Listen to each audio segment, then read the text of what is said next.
My name is Kane. I'm 32, live in the suburbs just outside of Portland, Oregon. I've been working as a handyman for over a decade now, fixing things, installing, repairing, patching, pretty much whatever people need. I used to hustle hard, take every job I could get just to stay afloat. But over the last few years, I built a solid reputation. Now I get to pick the jobs I want. I don't work out of desperation anymore. I work because, I enjoy it. I bought my own little place. It's nothing fancy, but it's mine, quiet street, good neighbors. My life in general is pretty steady. I was married once, yeah. We split up about 3 years ago. We just grew tired of each other. No drama, really. It just stopped working. We got a 5-year-old son, Max. He stays with her, but I see him every weekend, and I never miss it. He's my world. Still, once Monday hits, it's just me again, and I guess, yeah, that's the part that wears on me sometimes. The silence, the lack of someone to come home to. I'm not lonely all the time, but I'd be lying if I said I didn't miss having someone to share things with. But hey, that's life. Anyway, this story started on a Tuesday. Weather was mild, not too cold. I was going through a list of upcoming jobs on my phone, sipping coffee in the truck. One stood out: a repair gig in a newer neighborhood, replace 2 light fixtures in the living room, mount a flat screen on the wall.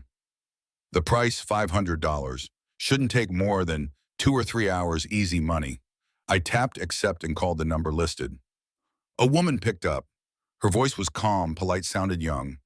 She gave me the address, said she'd be home all day, and we agreed I'd come by around 10:00 to take a look before starting. When I pulled up, I noticed the place right away. Neat lawn, modern siding, tasteful little porch set up with a hanging chair. Nice place. Either she bought it recently or kept it in great shape. I grabbed my clipboard and knocked. She opened the door a second later.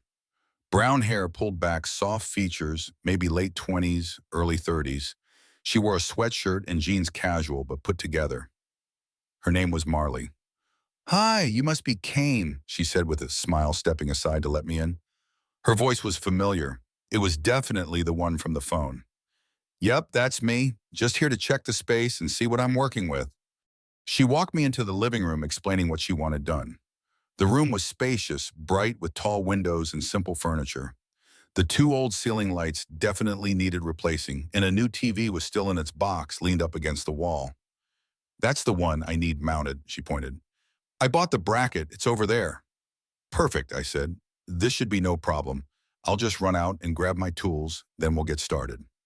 Most clients usually leave me to it. They go make phone calls, cook, watch TV, whatever. But not Marley. From the moment I came back in with my toolbox, she stayed nearby.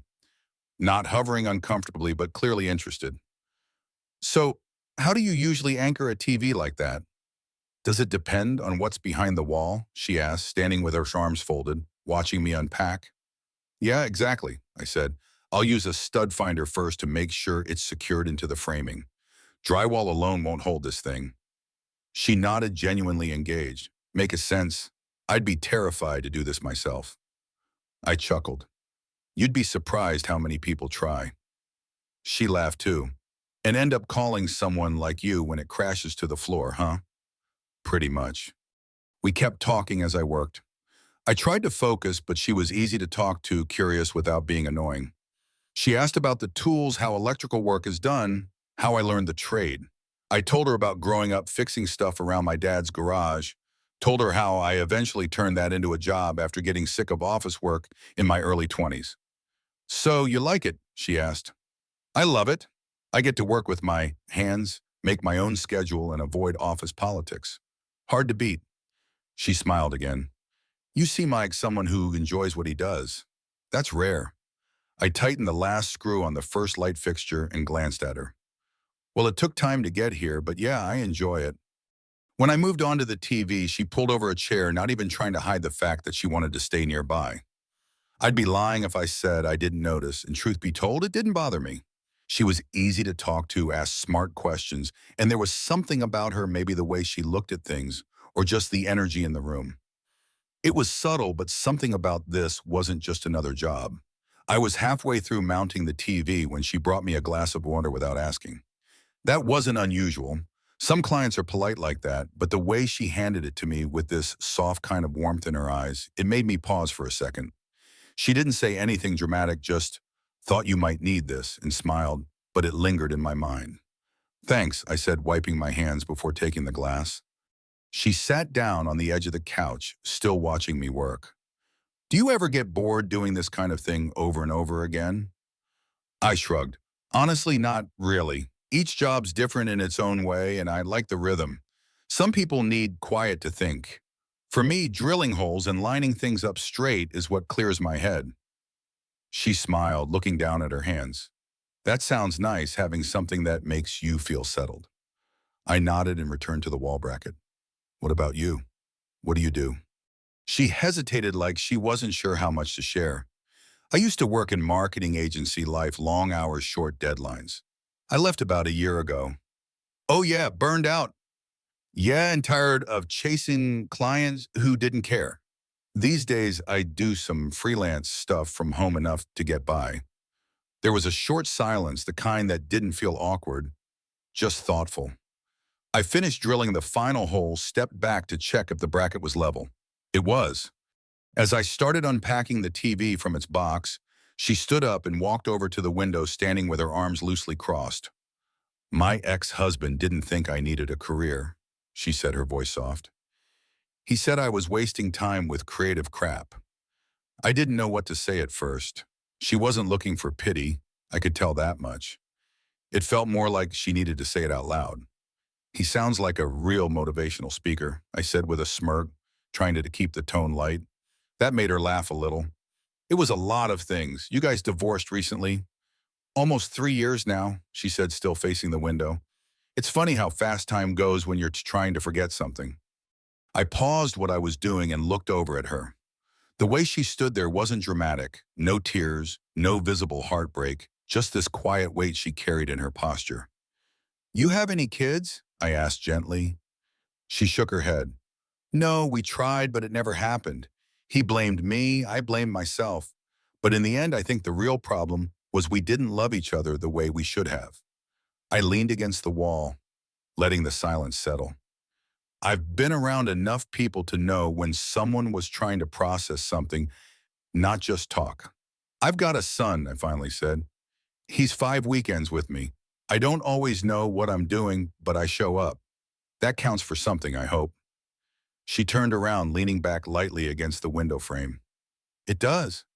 For a few seconds, we just looked at each other, not in some cheesy romantic way, more like two adults who've been through some life, quietly acknowledging it. I went back to the TV, lined it up on the bracket, and started attaching it. She came a little closer, arms crossed again. I didn't think I'd tell you all that, she said with a nervous chuckle. I usually don't with strangers. I don't think we're strangers anymore, I replied without thinking. She looked at me. No, I guess we're not. I tightened the last bolt, made sure the TV was secured, and stepped aside so she could see. There you go, solid centered and ready for a Netflix binge. She grinned. That's perfect. Thank you. I started packing up my tools while she stood nearby.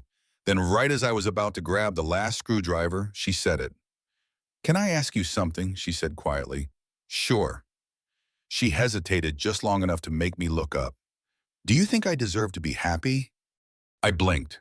The question wasn't casual. It wasn't one of those rhetorical things people throw out during small talk. She meant it. She was searching for something real validation, maybe?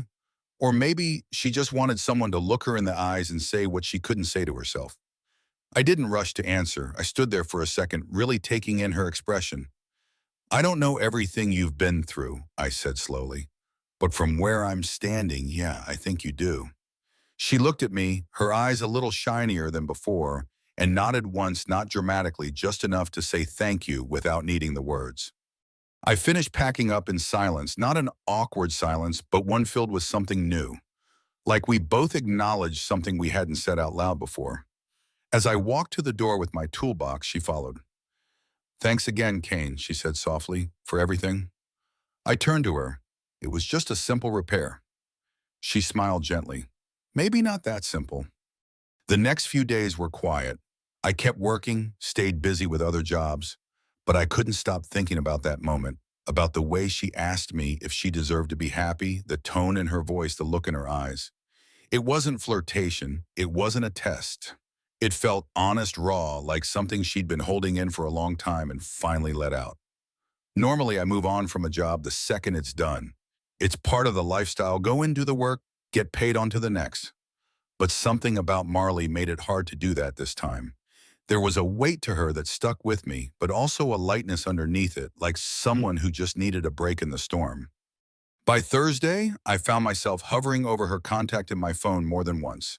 I didn't want to seem like I was crossing a line. She was a client after all. But then I remembered how she looked at me when I answered her question. There was something real there. I couldn't ignore it. So I sent a message. Hey, Marley, hope your new lights and TV are still holding strong. If you're free Sunday evening, I'd love to grab that coffee. No pressure. I hit send and put my phone down. Didn't even take 5 minutes, Marley. I'd love that. There's a quiet place near the park on Maple Street, 6:00 p.m. Simple casual, but I won't lie, my heart jumped a little. Sunday came around and I pulled up to the cafe 15 minutes early. That's just who I am, early for everything. I grabbed a seat on the patio, ordered a coffee, and waited. It was one of those places with string lights and mismatched chairs. Nothing fancy, just cozy. She showed up right on time, casual jeans, dark green coat hair down. This time, she looked comfortable and calm. Hey, she said, smiling as she sat down. Hey, I replied. Glad you made it. They brought her coffee, and for a moment we just sipped in silence, adjusting to the shift in context. This wasn't a job anymore. This was something else. I almost didn't come, she said after a while. Oh yeah, not because I didn't want to, she clarified quickly. I did, but I wasn't sure if I was ready for, well, anything. I nodded. I get that. Honestly, I wasn't sure if I should ask. She gave me a sideways look. Why did you? I leaned back a little, choosing my words. Because you asked me a question that stuck with me, and I don't know, I felt like there was more there, and I wanted to know what it was. Marley looked down at her cup, her fingers running along the rim.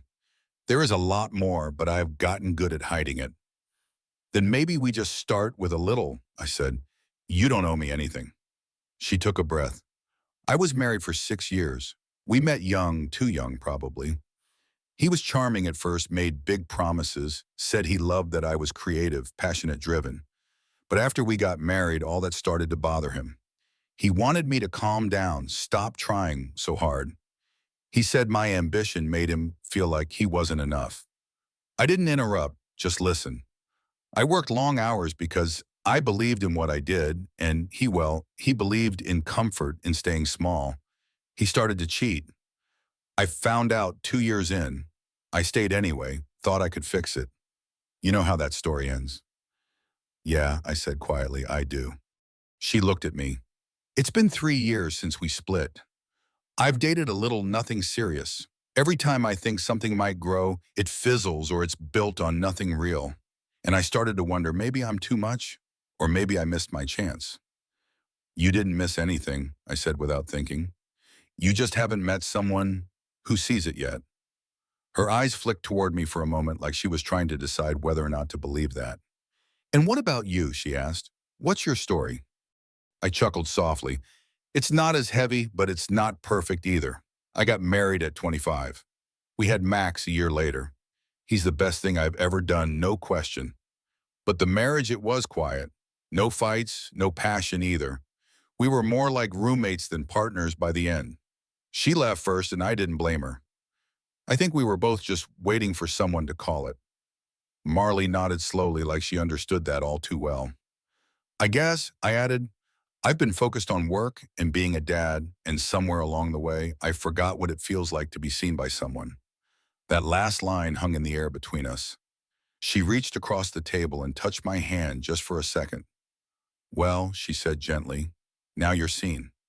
I didn't move, didn't say anything, just held her gaze for a moment. It wasn't a date, not in the traditional sense, but by the time we walked out of that cafe, I knew something had shifted. We didn't make plans, didn't talk about what this is. We just stood outside in the cool night air. I'll walk you to your car, I offered. She smiled. Thanks. Her car was parked down the block. We didn't say much as we walked. When we got there, she opened the door and turned to me. This was really nice, she said. It was, I agreed. I'm glad you messaged me. Me too. There was a moment, a beat too long, the kind where you wonder whether to lean in or walk away. But I didn't lean in. I just looked at her and said, "Good night, Marley." She smiled. "Good night, Kane." And I walked away.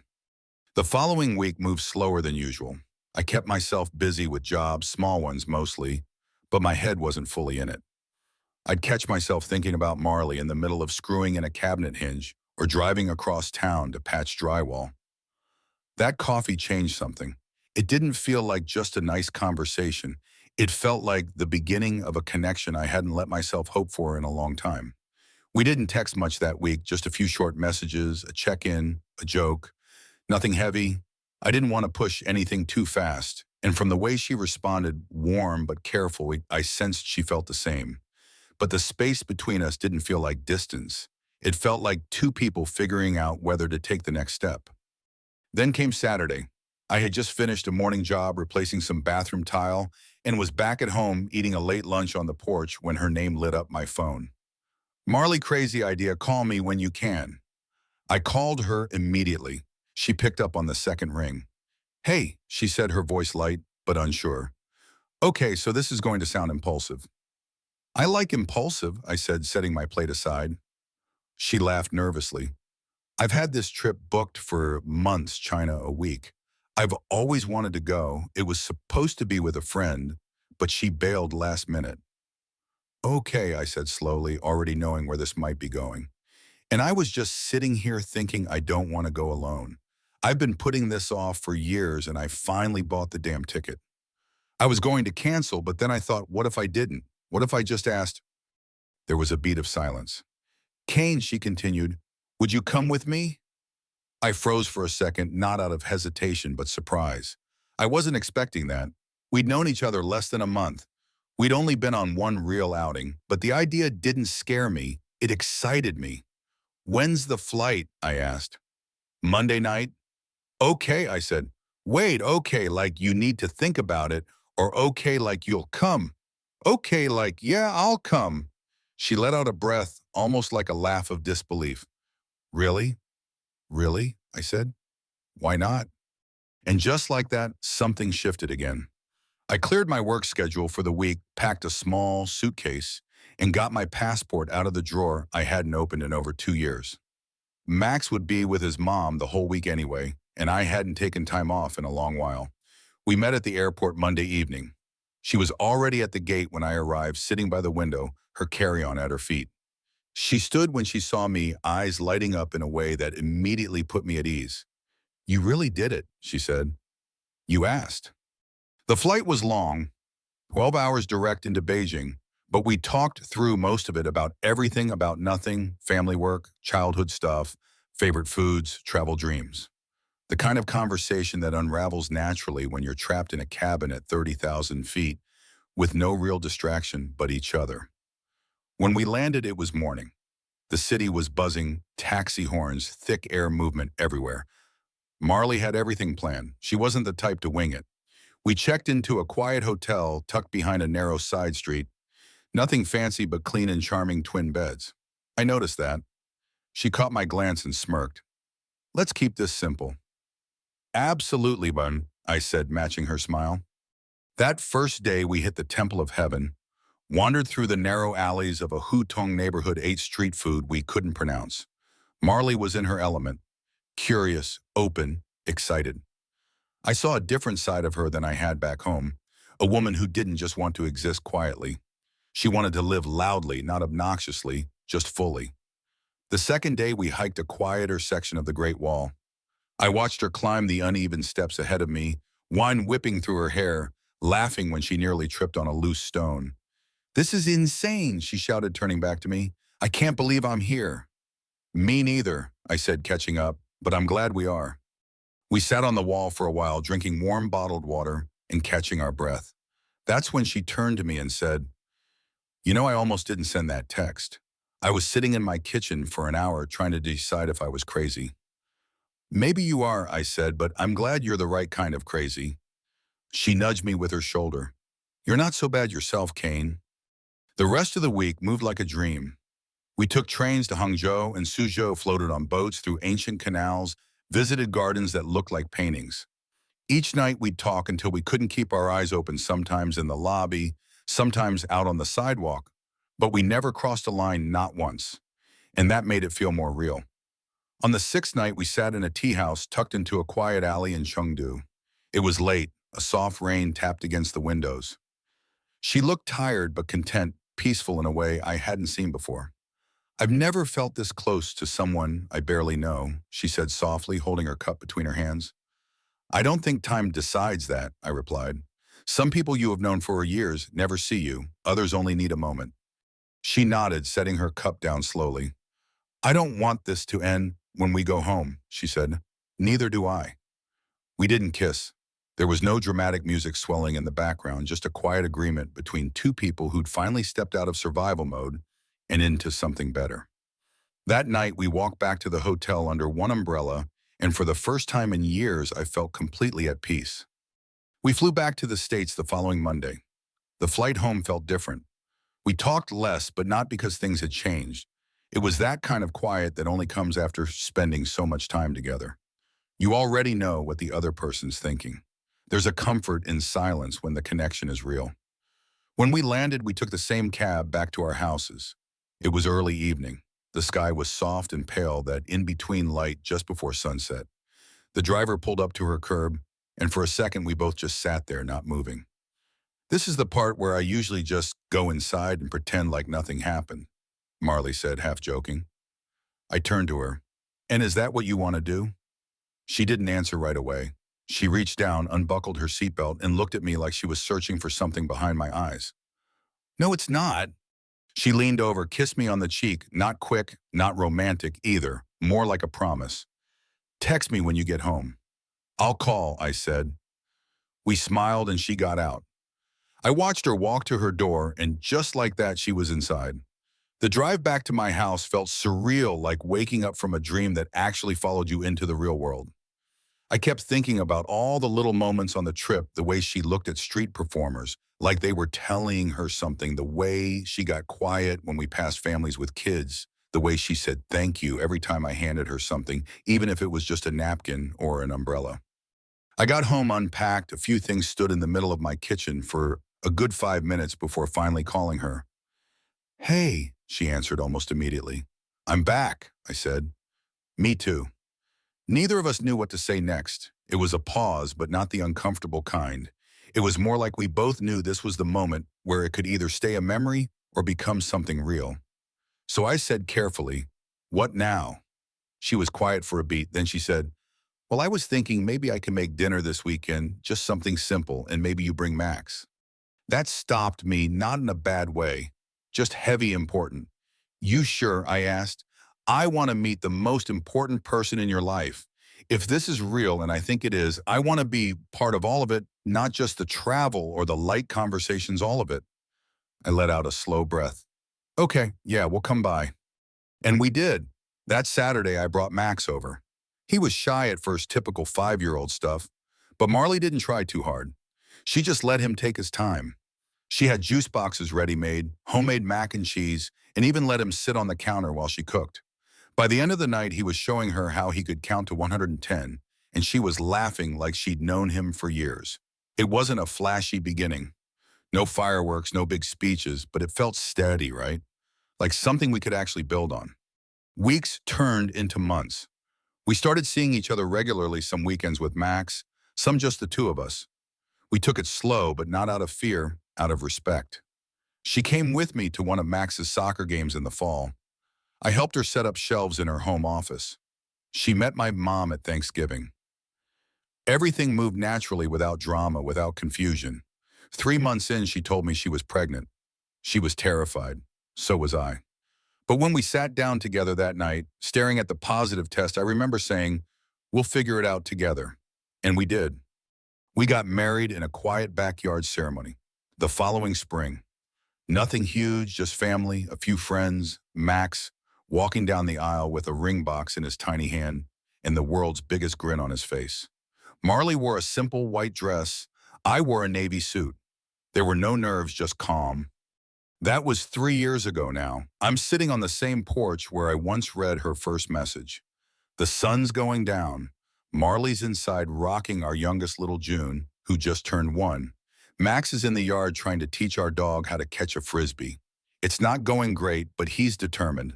And me, I'm just sitting here thinking about that day, that simple day when I opened my app, saw a $500 job and thought, easy work, quick money. I came to do a simple repair and I left with a whole new life. People talk about love at first sight. That wasn't us. We didn't crash into each other like a movie. We met, we talked, we listened, we built something slowly, quietly, truthfully. And it turns out sometimes that the biggest changes in your life start with the smallest decisions. Would I have ever guessed that mounting a TV would lead me here? Not in a million years, but I'm glad it did. The story of Cain and Marley teaches us a powerful lesson. The courage to embrace vulnerability can transform a fleeting moment into a lifelong connection. Cain, a handyman with a steady but solitary life, met Marley during a routine job. But her honest question, do you think I deserve to be happy, sparked something deeper.